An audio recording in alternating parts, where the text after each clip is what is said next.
welcome back to the adventures of Dragon Slayer Rob. It's been a little bit of a doozy of a day. I wasn't feeling super great, so my parents took me to church today, although they had already been there, which was nice. And the sermon series lately has been on healing. I suppose. Honestly, I've not been watching the sermons online.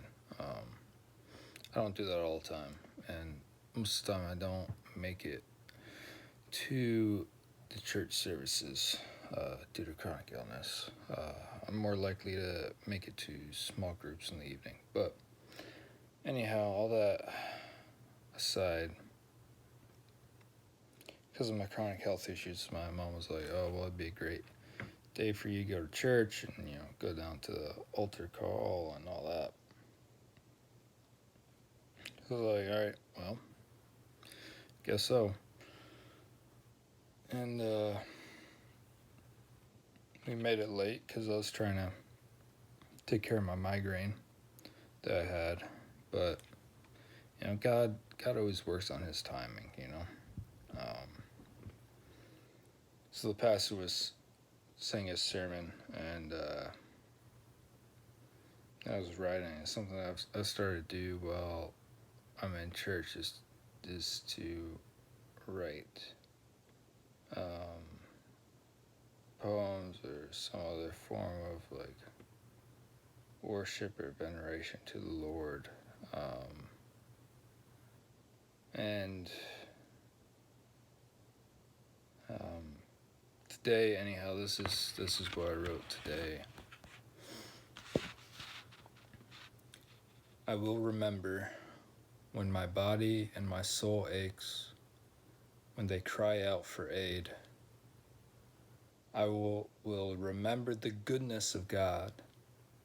Whether I am made whole in body on this side of heaven or not, God is able.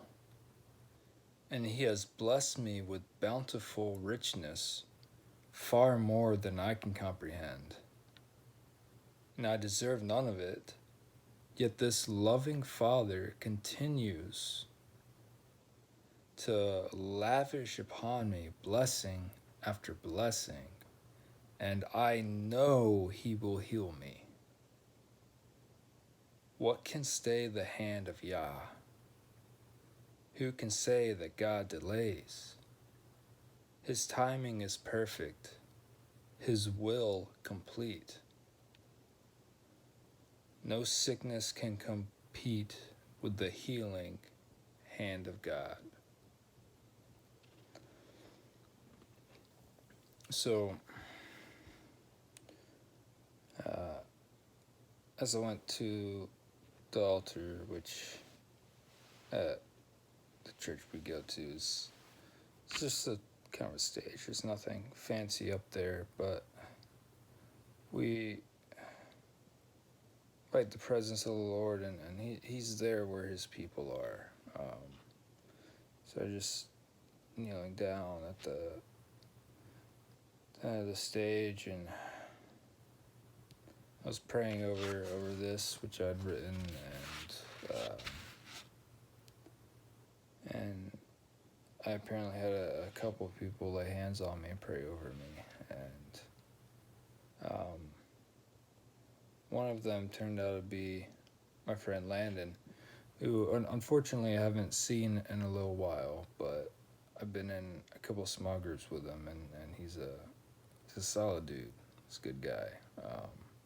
He was very encouraging, and this new guy that I didn't know was talking to me afterwards, and I think he was praying over me as well, and he's just asking, hey, what can I pray for you about, and all that, and so I had a good conversation there, and then went to go and find the pastor, because I come late and missed the altar call earlier, because in scripture it says, well, lay hands on the poor and sick, and they'll be healed. So anyways, go out there, and Landon comes along with me, and he finds the pastor, and then he tells him what's going on, and gets the ball rolling for me. That song was with some of my other friends from small group, one of the ones I've been in, and the pastor, he had a lot of stuff going on, so he's like, "Oh, I gotta go grab papers for them, be like 3 minutes." I'm like, "Yeah, cool, no problem, go do that." So then, he's like, "All right, come on now over here. You want to be prayed for?" I'm like, "Yeah, I do." He's like, "Well, tell me what's going on." Then Landon's stopped over by the side, just kind of like give us some privacy or whatever. I'm like, "Nah, man, come on over here. Like, you're already in on the issue anyhow. I would love to have you here with us." So we both welcomed him in to come and pray with us, and so I was just telling the pastor about fibromyalgia issues and the nerve pain, the migraines, and from the broken collarbone from where I was standing, I got vertebrae pushed into my brainstem, which is fun. Guys should give that one a try. And then the the ankle that dislocated, and I set back in place myself, which was also fun, like I did with my collarbone the second time I broke it. But wound up with a torn tendon with that. Also broke my foot in a couple different places there, and broke my foot again, same spot. So I was just like, look, like, I know I'm being broken down, tore down to be built up for something. So, that's my hope. I was just trusting the Lord that, like, through the trials we go through, He's gonna build us up, and He's doing that. He's definitely doing that. And physically, I'll say I'm not doing so hot, but like spiritually, mentally, like emotionally, like it's just unbelievable, like how much God has done for me in my life, and where I'm at right now. It's amazing. And days are tough usually. I mean, I still have a lot of stress and stuff, but it's just like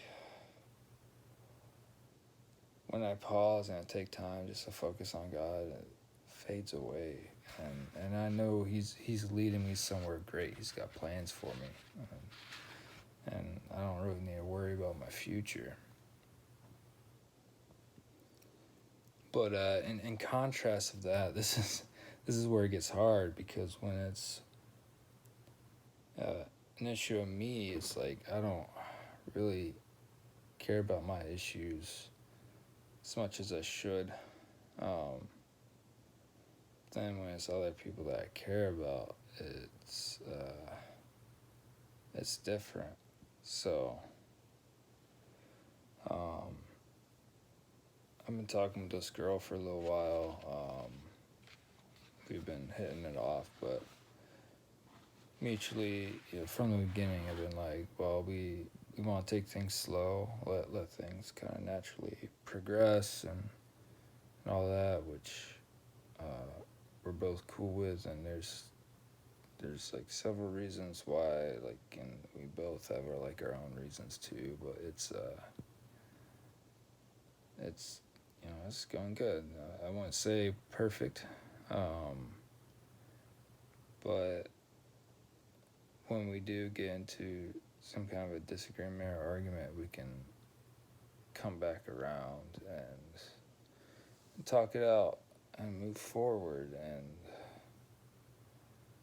that's how it should be. But relating back to this health stuff, and just like my faith is not complete by any means. It's I find myself praying a lot of times like, Lord, I believe, help my disbelief. One of the apostles said that. I forget who off the top of my head, but so with me, it's like one thing, but then on the other hand, so with this girl, it's Sunday night. I have not heard from her since Friday, which that's not the issue, but we have been talking essentially every day. But the last time we were talking, she was telling me how she was feeling really, really rough and how she had like these shakes and was feeling clammy and was getting really bad migraine and how she wound up lying in bed and just kind of like hoping it would end soon. Otherwise, she felt like crying, and my heart's just kind of like broken to hear her going through that. Um, and I'm like, well, sounds like sounds like a panic attack. Take some deep breaths. But I was like, but don't be don't neglect going to the ER either if it feels serious.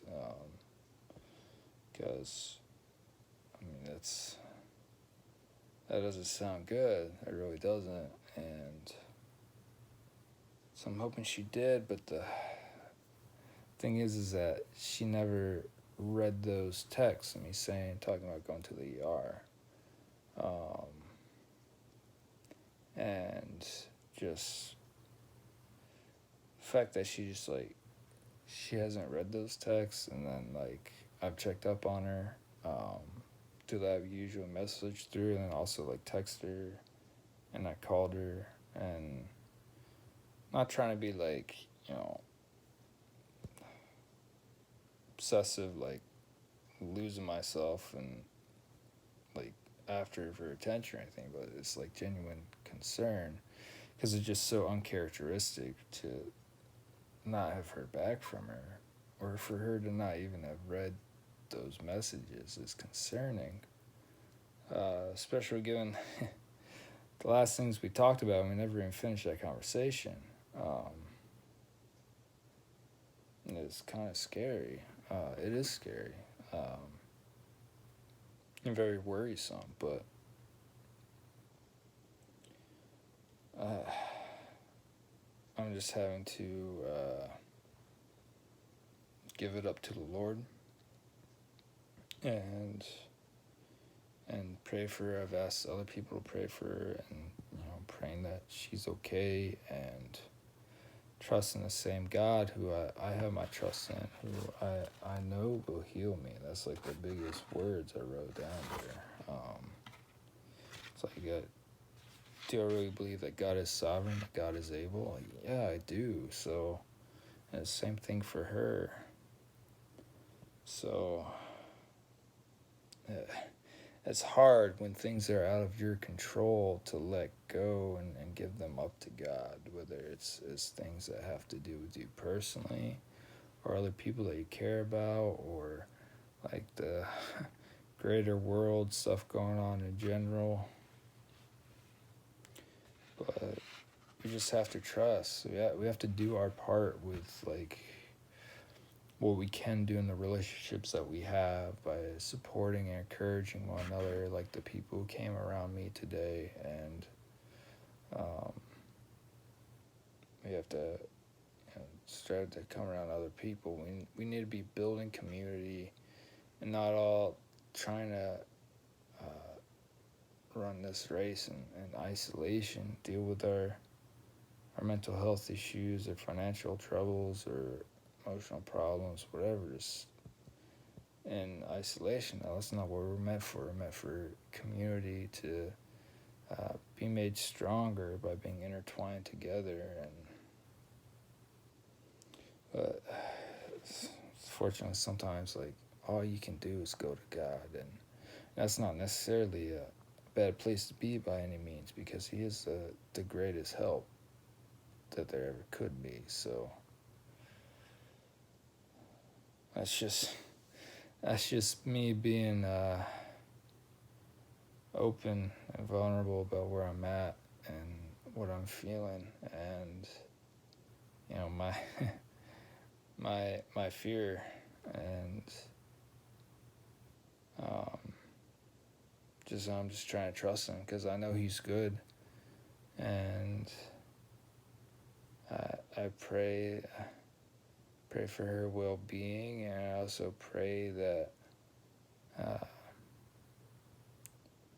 whatever this is that she's going through, because I forgot to mention her family's been sick recently, and she was sick for like a day or two, and then went away. So I don't know if something came back worse or what, or something new in the mix, but um, right now all I can do is pray and trust God, and He's still sovereign, He's still able, and praying for her well-being, and also praying that uh, what she's going through is going to draw her closer to God ultimately. Um, like my trials bring me closer to God, and a lot of it is because when you have troubles, you can choose which way you want to go. You can go old habits or addictions or new things to try to run away from those uncomfortable emotions, or you can choose to feel them and then bring them to God and lay them at the foot of the cross, and you don't have to carry it on your own. That's the thing. And if you are carrying it on your own and then you just try to cover it up, guess what? It's not going anywhere. It's just going to pile up and up and up and up deep down inside you until one day it bursts, and you're going to be bleeding that stuff out on all to all your other relationships, because you have a wound that's been festering that you haven't allowed the light in to clean. So it requires some vulnerability. It required vulnerability for me to talk to these people about what I was going through, so that they could accurately support and pray for me and all that. So find community, all right, and open up. But especially guys, like, listen, it's like you do not have to be like a one-man war machine. That's not what you're meant for. You need a band of brothers, and as a society, we need a band of people we can count on, men and women, parents and children, uncles and grandparents, and all that. Like, one body but many members. We all have. Some of us can be vastly different, but we all have different skill sets, different places where we fit in, and where we can um, use our God-given gifts and talents for the betterment of those around us, and to promote His kingdom. So anyways, thanks for sticking around, and I ask you to please pray for my friend, that her health, whatever's going on with it, would be cleared up, and she would be okay, and that in this time of struggle, she would seek after God and be drawn closer to Him. And for me, I have been feeling better since today, having people pray over me. So if I could get prayer for the continuation of God's healing work that He has begun in me, and for just a clear path for me to take, some boldness to take some actions that I need to take to get moving on entrepreneurship stuff, and other things that I'm feeling called to. And drop in the comments below what kind of stuff do do you need prayer for, or any relevant stories? Look, there's a palmetto bug running up that way. Good old, good old cockroaches. They're harmless though. Cockroaches actually are one of the cleanest bugs on the planet. They clean themselves constantly. The palmetto bugs aren't infestations like the German cockroaches because they're a native species. So it's not a really big deal. They're just kind of annoying. But it's a little entomology lesson for the day. But yeah, put down in the comments okay, so what do you need prayer for? Or what do you feel called to do? And similar stories, whatever. You got the deal. All right. Peace and love.